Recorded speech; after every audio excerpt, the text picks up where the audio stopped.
Hola, gente de YouTube. ¿Cómo están? Bien. Excelente. Bueno, aquí les traigo un nuevo fanfic, o quizá no, tal vez ya lo escucharon en otra parte, o tal vez no.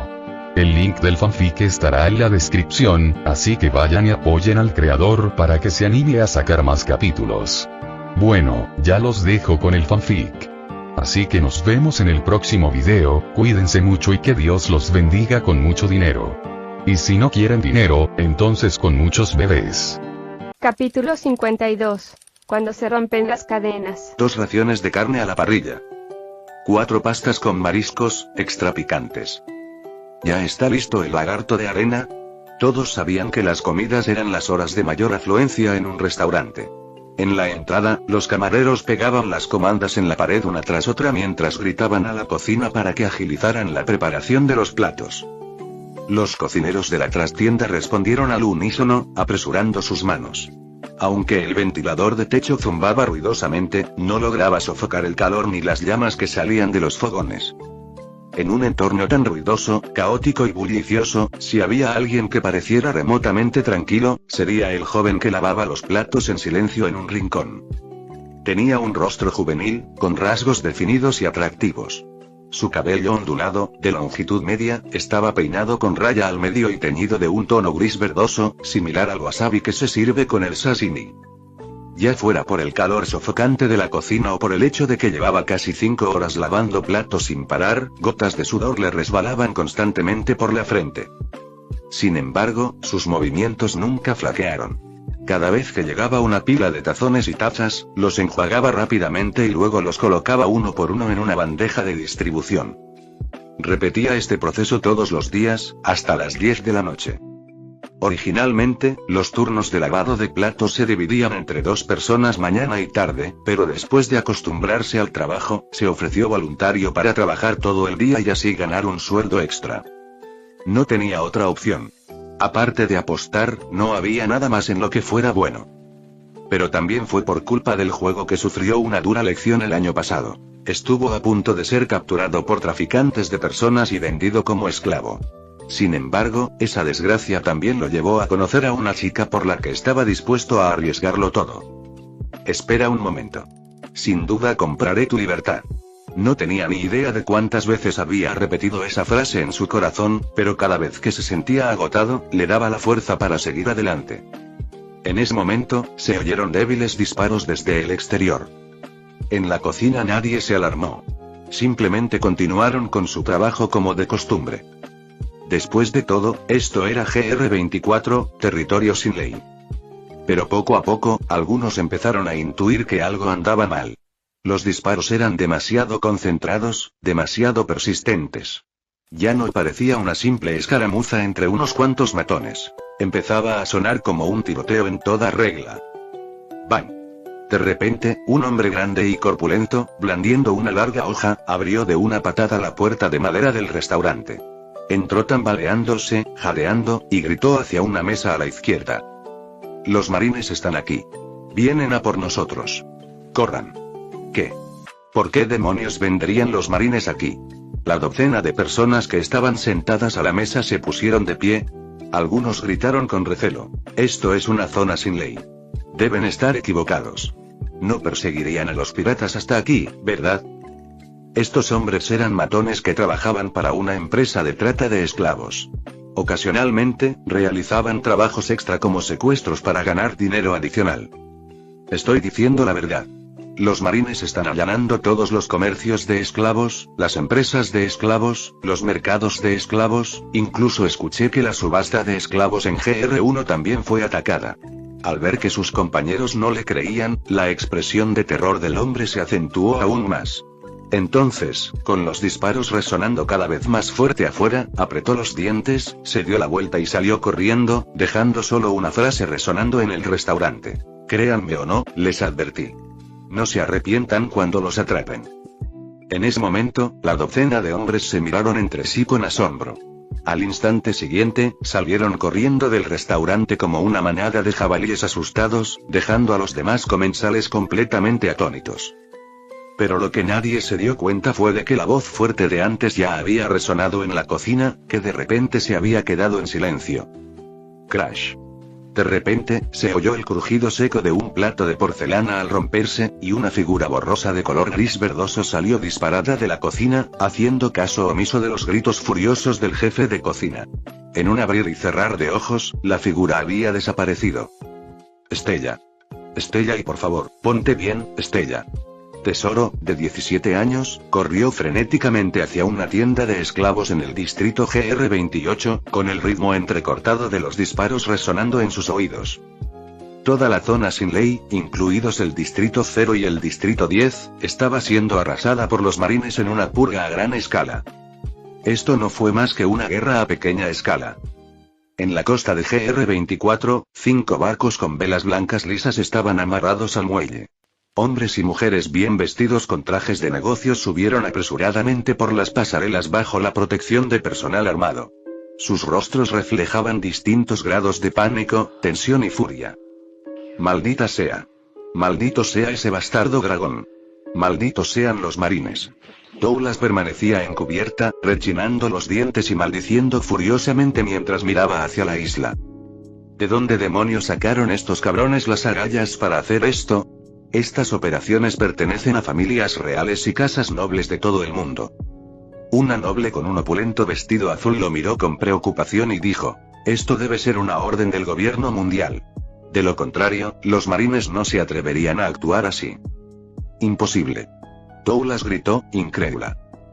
Hasta los dragones celestiales vienen aquí regularmente a comprar mercancía. Es imposible que el gobierno mundial permita que algo así suceda. No, no, no. Esto tiene que ser Dragón actuando por su cuenta. Abusando de su posición solo porque es hijo de Garp. Sí, sí, tiene que ser eso. Sin duda. Como si de repente hubiera descubierto la verdad, una sonrisa fría y burlona se dibujó en su rostro. Ya verán. En cuanto los altos mandos se enteren, esos marines recibirán su merecido. Y cuando eso ocurra, volveremos a la normalidad como si nada hubiera pasado. Pero ese maldito dragón está acabado. Completamente perdido. No tiene ni idea de lo aterradoras que son realmente las fuerzas que se esconden tras la industria de la esclavitud. Nadie puede protegerlo, ni siquiera Garp. Gesor sujetó con fuerza su mosquete, usando la esquina de un edificio como cobertura para bloquear las balas que volaban sin control afuera. De vez en cuando, se asomaba para disparar contra los marines del otro lado, solo para ser obligado a retroceder de inmediato por una nueva ráfaga de balas. Jadeando con dificultad, con la espalda empapada en sudor, ni siquiera se molestó en secársela. En cambio, escudriñó rápidamente los alrededores. Al ver que muchos de sus hombres seguían con vida, exhaló un suspiro de alivio.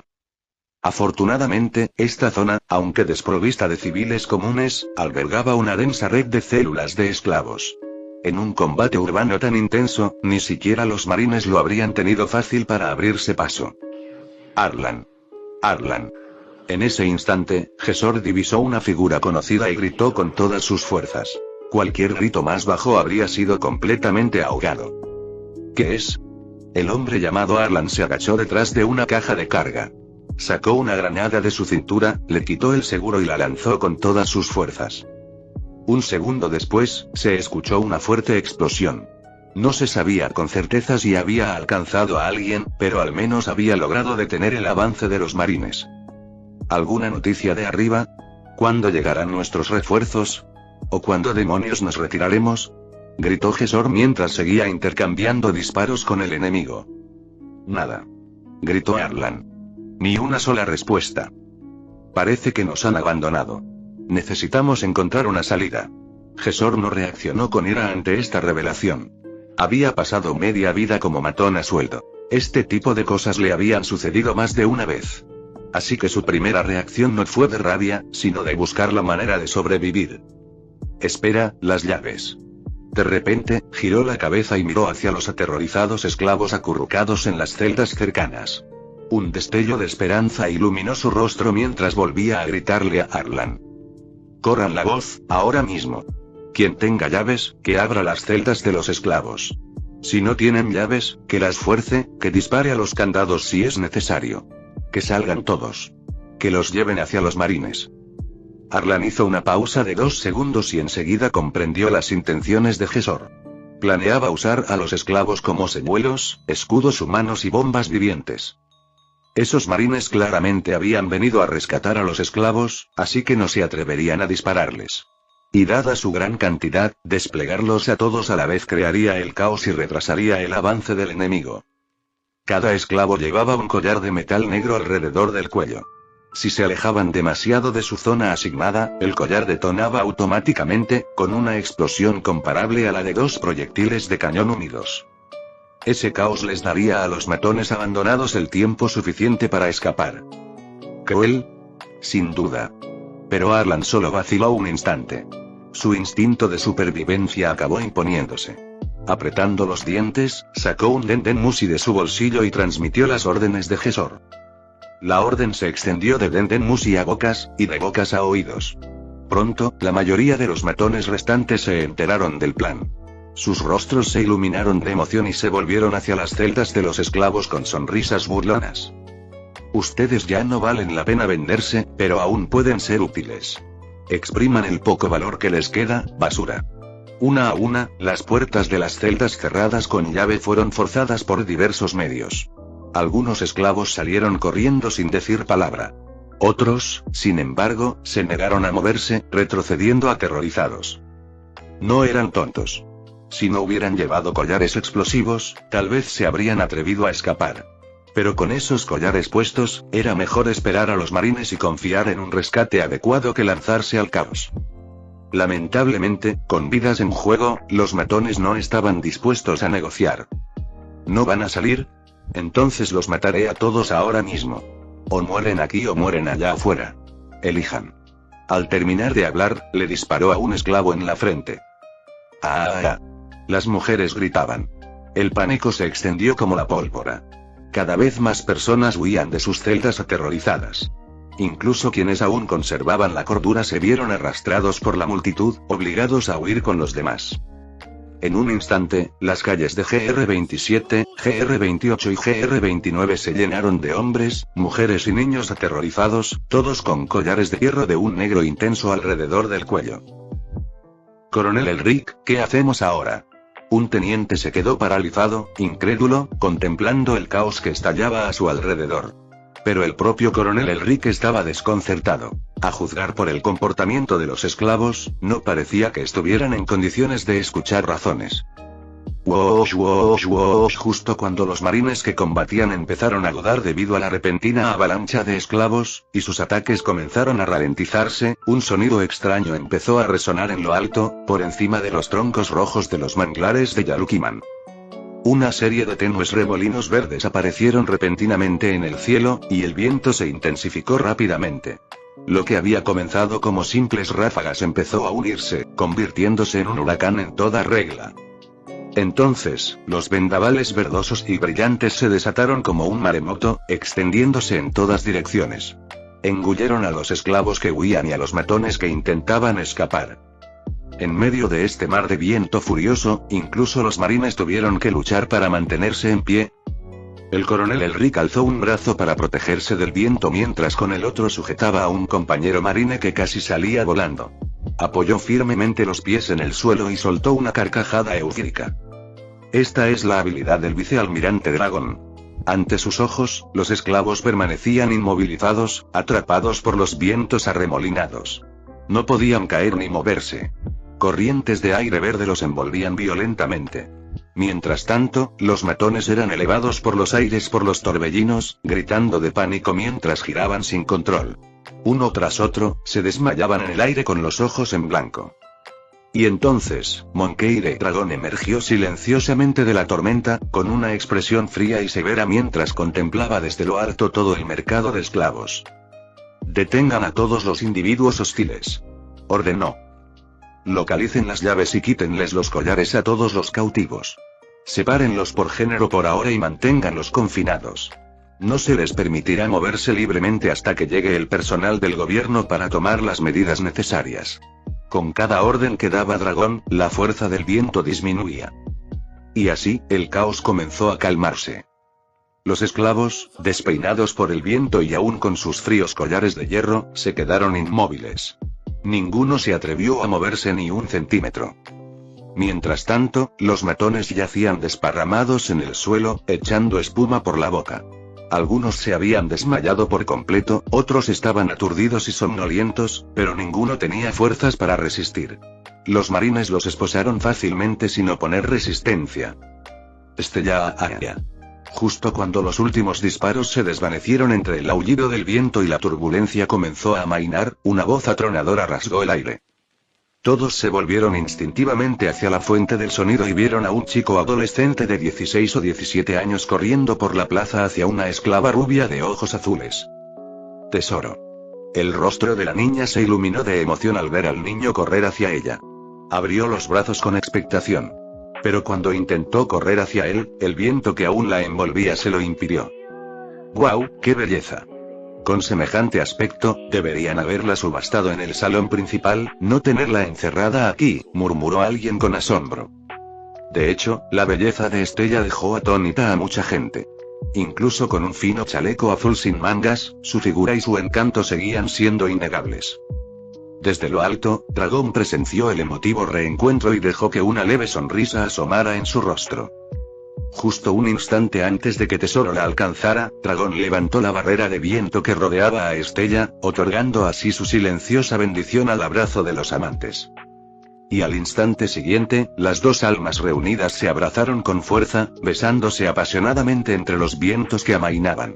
Capítulo 53. Él es la tormenta. Zona GR, 27. Nombre. Estella. Edad. 19. Tesoro, de pie a un lado, observó cómo Estella era interrogada por un funcionario del gobierno. Al oír su edad, se mostró visiblemente sorprendido. Había supuesto que tenían la misma edad. Es curioso cómo resultaron las cosas. Aunque se conocían desde hacía un año, él había pasado la mayor parte del tiempo buscando dinero y nunca se lo había pedido. En ese momento, no eran solo ellos dos. A todos los antiguos esclavos les estaban quitando los collares explosivos y ahora formaban largas filas para ser registrados y recibir los trámites necesarios. Género. Estella miró perpleja al funcionario elegantemente vestido que tenía delante. Tesoro, que estaba a su lado, no pudo evitar intervenir. ¿Es tan guapa y todavía no te das cuenta? Que alguien parezca mujer no significa que lo sea. Por lo que sabemos, podría ser del reino de Kamabaka. El funcionario lanzó una mirada de impaciencia, golpeando suavemente su bolígrafo contra el bloc de notas que sostenía en la mano. Necesito anotarlo todo. Solo responda a las preguntas. Estella asintió levemente y respondió en voz baja. De acuerdo. Mujer. ¿De qué mar, de qué reino, de qué isla eres? Azul Sur. Isla Fresa. No forma parte de ningún reino. Mientras anotaba eso, el funcionario asintió levemente, en señal de comprensión. Tal como se esperaba. La mayoría de los esclavos provienen de territorios independientes y sin gobierno. De esa manera, nadie interviene cuando son capturados. ¿Quieres quedarte aquí o regresar a tu país de origen? Estella vaciló y dirigió su mirada hacia Tesoro. Él le dedicó una sonrisa radiante y tranquilizadora y le tomó la mano. Si quieres volver, iré contigo. Pero en cuanto pronunció esas palabras, el funcionario del gobierno intervino de inmediato. Según las normas, solo los antiguos esclavos son escoltados por la marina. No se le permitirá acompañarla. Entonces los seguiré en mi propio barco. Tesoro no le dio mayor importancia. Al fin y al cabo, el dinero que había ganado el año anterior le alcanzaba para comprar un barco pequeño. Justo en ese momento, un teniente de la marina que estaba cerca, encargado de mantener el orden, se acercó y soltó una risita. Aunque te dejen seguir al buque de guerra, un barco normal no podrá alcanzarlo. Por no hablar de las condiciones climáticas extremas de la Grand Line. Probablemente perderás de vista a la flota o, peor aún, te engullirá el mar. Anteriormente, muchos habían presenciado el apasionado beso de Tesoro y Estella. Ahora, ambos se habían convertido en el centro de atención de la zona, atrayendo aún más la atención de la marina que los rodeaba. La expresión de Tesoro se tensó. Abrió la boca, pero no pronunció palabra.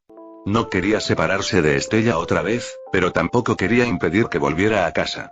Estaba dividido. Elijo quedarme aquí. Estella apretó la mano de Tesoro y lo miró a los ojos con dulce determinación. Creo en ti. Algún día podrás llevarme de vuelta tú mismo. ¿Verdad? La garganta de Tesoro se movió ligeramente al tragar con dificultad, y luego asintió con firmeza. Te juro que ganaré suficiente dinero y compraré un barco adecuado y apto para navegar para traerte de vuelta a casa, al Azul del Sur. Mientras la hermosa pareja intercambiaba miradas sinceras, el teniente de la marina que estaba cerca comenzó a sentir cierta amargura, y bastante irritación. Se burló. El dinero y un barco no son suficientes. ¿Y si te encuentras con piratas por ahí? ¿Puedes protegerla a ella y a ti mismo? Si me preguntas a mí, deberías dejar que la dama regrese en nuestro buque de guerra. De lo contrario, podría no volver jamás. Tesoro se quedó sin palabras. Nacido y criado en el archipiélago Sabaody, nunca había viajado más allá. Si bien había visto piratas y escuchado muchas historias, nunca había interactuado realmente con ellos, salvo cuando atendía a algunos en la tienda donde trabajaba. Aún así, no era tonto. Comprendía perfectamente el peligro de encontrarse con piratas en alta mar. Entonces, ¿qué debo hacer? Está bien.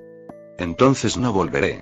Prefiero quedarme aquí contigo, susurró Estella, acariciando con los dedos el surco entre las cejas de Tesoro. Lo siento, dijo Tesoro en voz baja, mirando a la mujer que tenía delante con una añoranza impotente.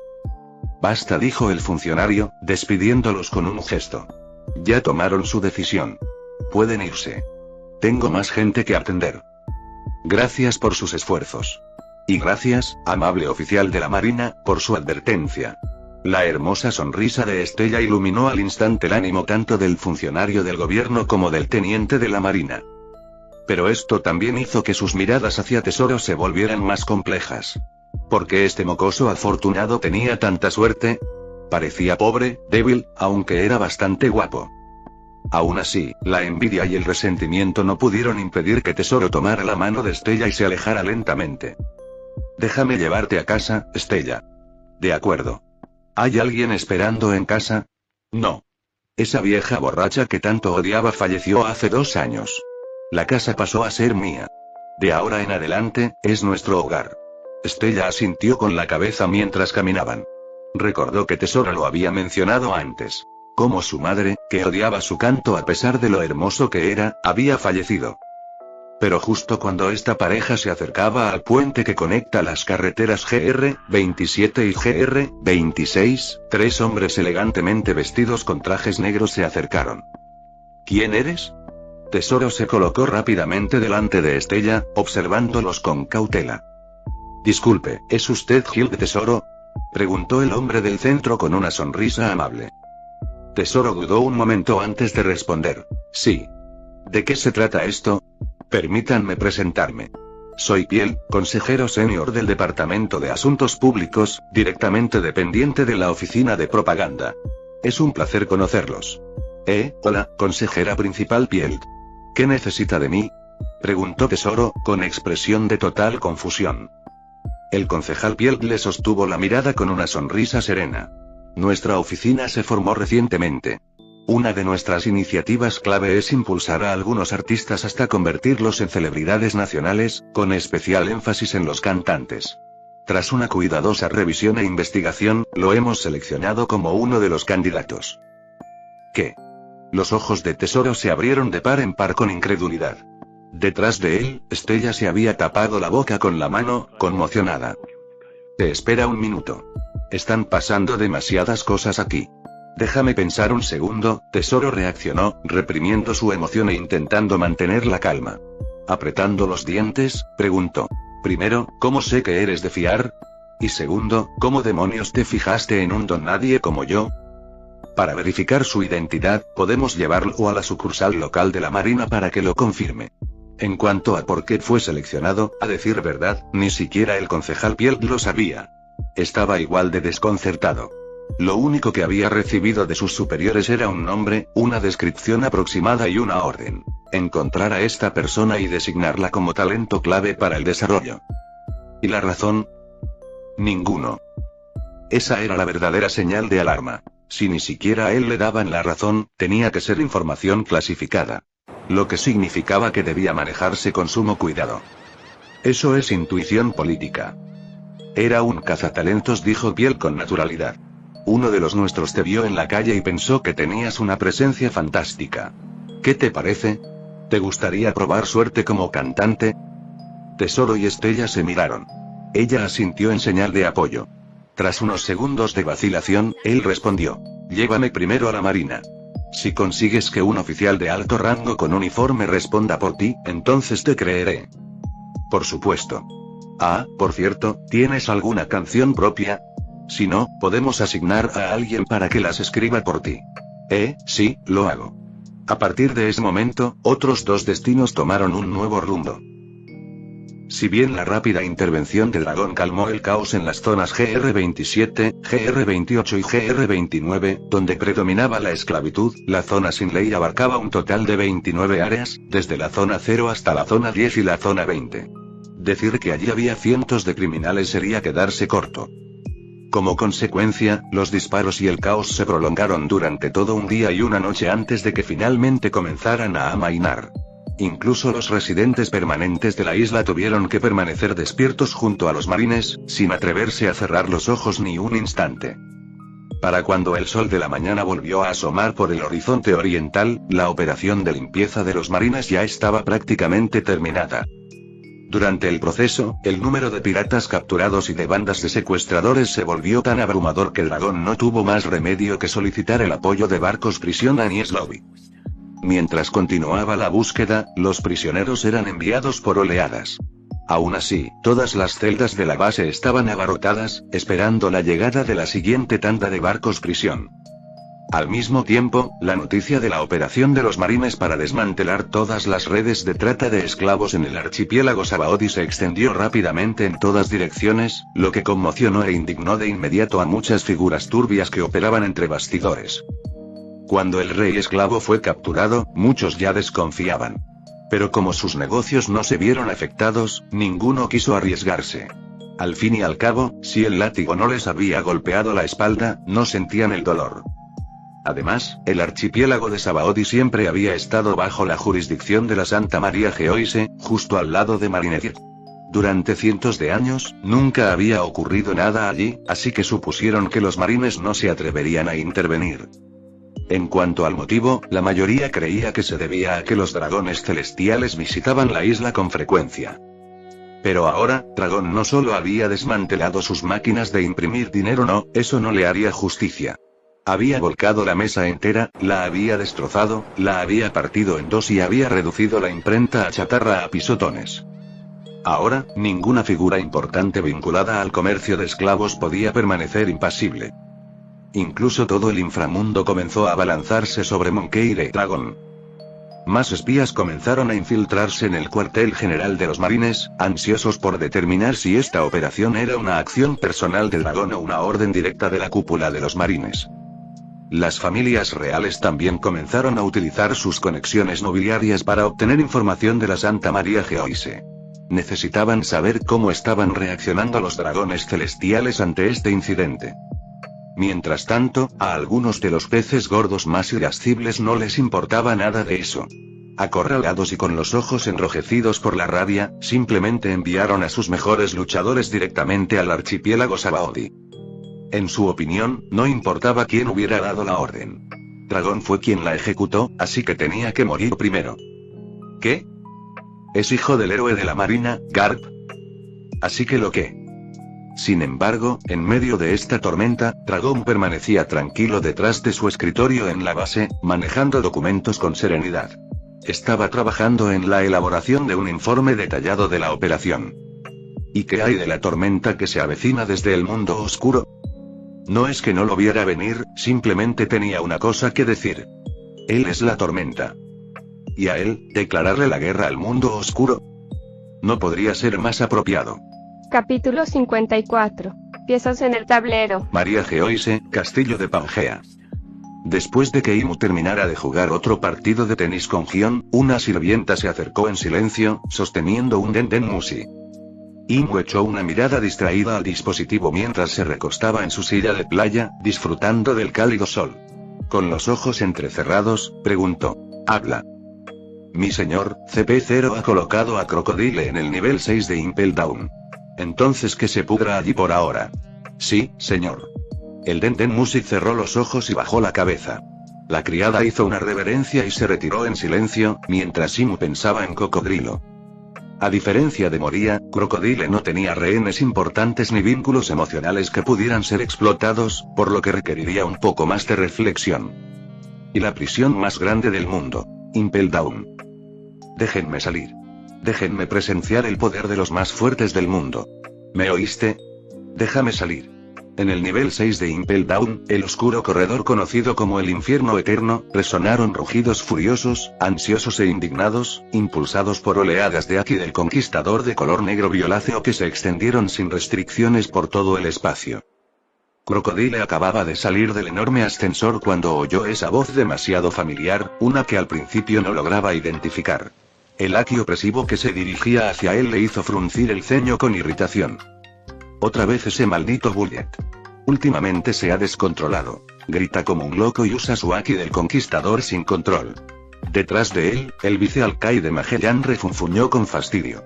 El arrebato había imposibilitado el avance de los guardias. Cualquiera que se atreviera a entrar se desmayaría al instante. ¿Bullet? En cuanto Crocodile oyó el nombre, un recuerdo del pasado afloró a su mente. Se burló. Así que de verdad es Douglas Bullet. Jamás pensé que nos volveríamos a encontrar y en un sitio como este. Vamos. Tu celda está justo al lado de la suya. Fue intencional por mi parte. Quizás puedas convencer a ese loco de que se calle de una vez. Animados por Magellan, ambos avanzaron por el corredor de piedra, pasando junto a enormes celdas solitarias. Cada conjunto de barrotes estaba forjado con piedra marina, irrompible e inmune a los poderes de las frutas del diablo. Boom, mientras Bullet seguía despotricando, liberando su Aki de color negro violáceo, otra oleada de Aki del Conquistador surgió de una célula diferente. Esta vez, era de un dorado oscuro e intenso, y mucho más abrumadora. La enorme presión hizo que el sudor perlara las frentes de los dos que caminaban por el pasillo, e incluso los monstruos dentro de las celdas se estremecieron. Cierra la maldita boca, mocoso de la tripulación de Roger. Cocodrilo se detuvo instintivamente, tragando saliva con dificultad mientras preguntaba en voz baja. ¿Quién era ese? Magallanes, con voz baja y grave, respondió. León Dorado Shiki. Al oír ese nombre, Cocodrilo lo entendió enseguida. Así que es alguien importante. Vayamos, insistió Magellan. Era evidente que no quería demorarse más, así que empujó a Crocodile hacia adelante, dirigiéndose hacia la celda de Bullet. Ja. Y yo que me preguntaba quién era, es el perdedor acabado del capitán. La voz de Bullet resonó, tan arrogante como siempre. Viejo, si te quedas aquí unos años más, acabarás lisiado. Shiki replicó furioso. Mocoso. Perdí contra la tormenta, no contra Roger. Si no fuera por esa tormenta infernal, tus preciados piratas de Roger habrían sido borrados de la faz de la tierra. HMPH. Una derrota sigue siendo una derrota. Poner excusas solo lo hace patético. Claro, fuiste una gran estrella alguna vez, pero tarde o temprano, te superaré. Tumbado en el frío suelo, Bullet sonrió con desdén y se dio la vuelta. Pero su humor seguía siendo tan sombrío como siempre, lo que explicaba sus violentos arrebatos. Desde aquella conversación con ese hombre, cada segundo que pasaba en ese lugar le parecía una pérdida de potencial, un deterioro gradual. Ansiaba escapar, volverse más fuerte, superar a Garp, derrotarlo y demostrar que era más poderoso que Roger. Todavía quería enfrentarse y derrotar a aquel que realmente se encontraba en la cima del mundo. Superar a todos con su propia fuerza, tomarlo todo por la fuerza. Al otro lado de los barrotes, Shiki se burló de la bravuconería del chico. ¿Superarme? Pequeño mocoso arrogante. Si estuviéramos ahí fuera, te habría partido por la mitad de un solo golpe. Pero aquí, no vas a salir. Ni se te ocurra pensar en superarme a mí o a Roger. La primera parte de la frase no inmutó a Bullet. Pero la última, esa sí que le tocó la fibra sensible. Su expresión se contrajo y su respiración se aceleró. Aún así, no respondió a gritos. En cambio, sus pensamientos volvieron a aquel hombre misterioso, que le había prometido que en 1 o 2 años sería liberado. Liberado y para encontrarse con el que era verdaderamente el más fuerte. Para ser sincero, esa promesa ya era motivo de ilusión, un rayo de esperanza. Pero no se atrevía a mencionarla. Temía tentar a la suerte, le preocupaba que algo pudiera salir mal. Incluso esta espera relativamente corta se le hacía eterna. No podía imaginarse soportando otros 2 años completos. Por eso había estado gritando y rugiendo como un loco, solo para llamar la atención de aquel hombre misterioso de nuevo, con la esperanza de ser liberado antes de tiempo. Con Bullet finalmente en silencio y Shiki sin responder, el infierno eterno volvió a su habitual silencio sepulcral. Y con ese silencio, los sonidos provenientes del exterior del pasillo se hicieron mucho más nítidos. Entra. La voz de Magallanes, familiar para todos los presentes, resonó. Solo por su tono, lo supieron. Había llegado otro nuevo vecino. La única pregunta era, ¿quién? Después de todo, este lugar no era para cualquiera. Estrictamente hablando, teniendo en cuenta la fuerza y el estatus actuales de Crocodile, no reunía los requisitos para ser encarcelado aquí. Pero había sido capturado personalmente por Olishiel, un miembro de CP0, quien solicitó específicamente que Crocodile fuera recluido en el infierno eterno. El jefe de los guardianes, Columbus, no tuvo más remedio que obedecer las órdenes. Crocodile entró en su celda sin oponer resistencia. Ignoró a Magellan, que cerró la puerta tras él, y echó un vistazo rápido a su alrededor. Se sentó tranquilamente en el andén, imaginando ya lo aburrida que iba a ser la vida allí. Aún así, al menos tenía un viejo conocido al lado. La risa del cocodrilo fue extrañamente prolongada. En el instante en que Bullet escuchó esa risa proveniente de la celda vecina, una imagen irritante le vino a la mente. La de ese maldito bastardo manipulador de arena contra el que había luchado hacía 2 años. No podía vencerlo, pero tampoco podía perder contra él. Era un misterio que lo carcomía. Podía enfrentarse de igual a Riley, la mano derecha de Roger, así que ¿por qué el resultado era el mismo contra un usuario de arena cualquiera? Eso no tenía sentido. Él, Douglas Bullet, era el guerrero más talentoso que existía.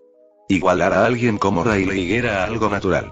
Pero, ¿por qué un don nadie que acababa de llegar a Grand Line podía igualar también al Rey Oscuro? ¿Eso significaba que su fuerza estaba a la par con la de Riley, o con la de ese maldito cocodrilo? Eres un cocodrilo tonto. No puedo creer que también te hayan atrapado.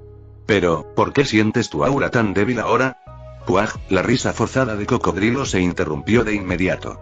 Su rostro se puso rojo de rabia mientras respondía entre dientes apretados. Éramos iguales, ¿recuerdas? Así que si ahora soy más débil, eso significa que tú también te has vuelto más débil. Bullet se quedó paralizado. ¿Qué clase de lógica era esa? Pero cuanto más lo pensaba, más tenía sentido. Rugió de frustración. No sé qué demonios te pasó, pero con cómo te sientes ahora mismo, podría aplastarte en menos de un día. HMPH. Entonces sal y pruébalo. De cualquier manera, nunca hemos saldado cuentas. No tienes derecho a llamarme débil. Resopló Cocodrilo con desdén, esforzándose por conservar algo de dignidad. Bullet apretó los dientes con furia. María Geo y Seimu se encontraba en su exclusiva residencia del castillo de Pangaea, anotando algo con seriedad en un cuaderno. De vez en cuando, su semblante reflejaba recuerdo y contemplación. Estaba anotando todos los conocimientos tecnológicos de su vida pasada, así como todos los inventos y mejoras futuras que aparecían a lo largo de la serie One Piece. Desde luego, no comprendía los conocimientos técnicos altamente especializados, así que simplemente registró las ideas generales. Porque se estaba preparando para dar un impulso sutil al desarrollo tecnológico de la Armada. La razón principal era que había decidido revelar pronto la puerta dimensional públicamente a los 5 ancianos.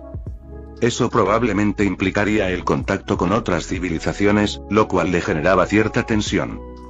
En la historia original, Vegapunk tardó algunos años después de que comenzara la trama principal en empezar a investigar estas cosas.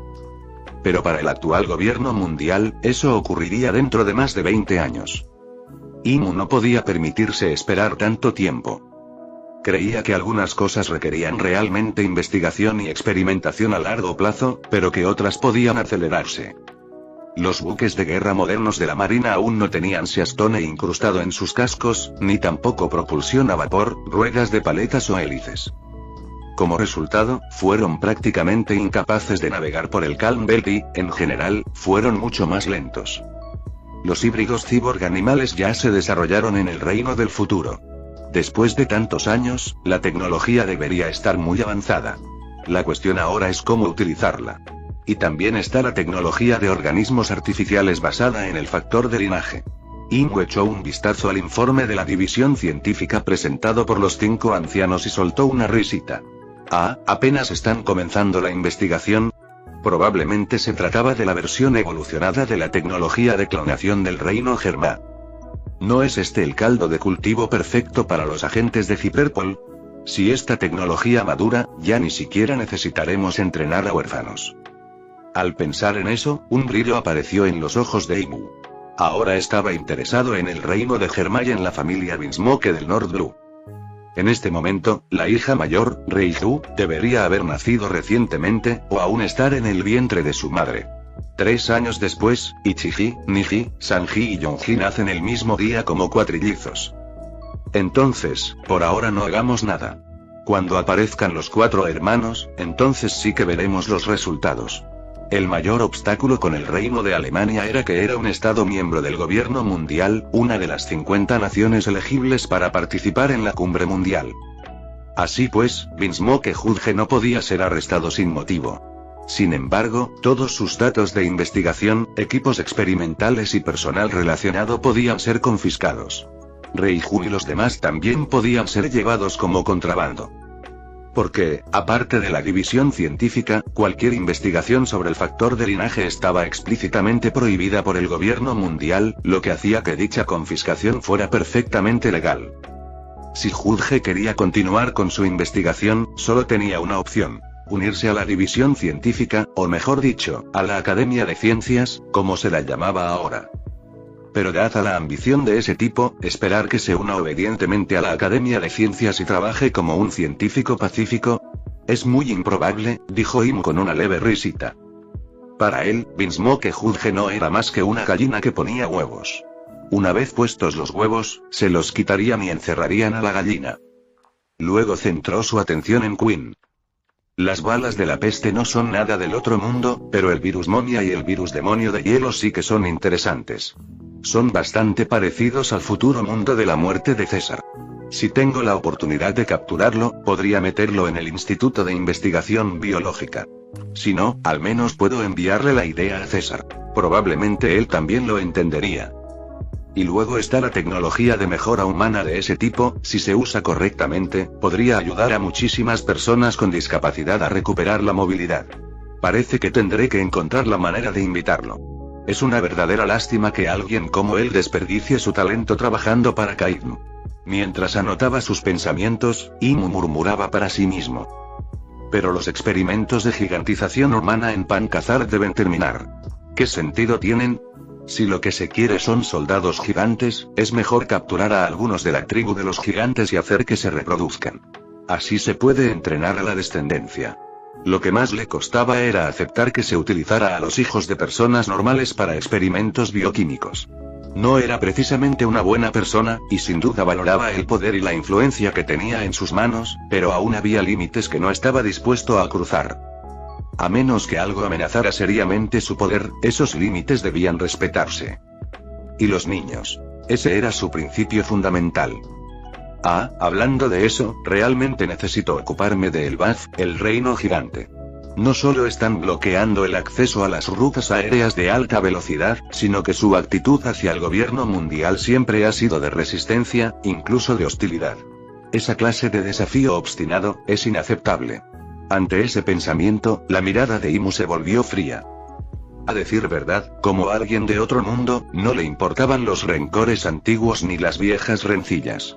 Mientras alguien estuviera dispuesto a cooperar de ahora en adelante, obedecer órdenes y actuar con sensatez, estaba más que dispuesto a dejar que siguieran existiendo, e incluso a mostrarles cierto favor.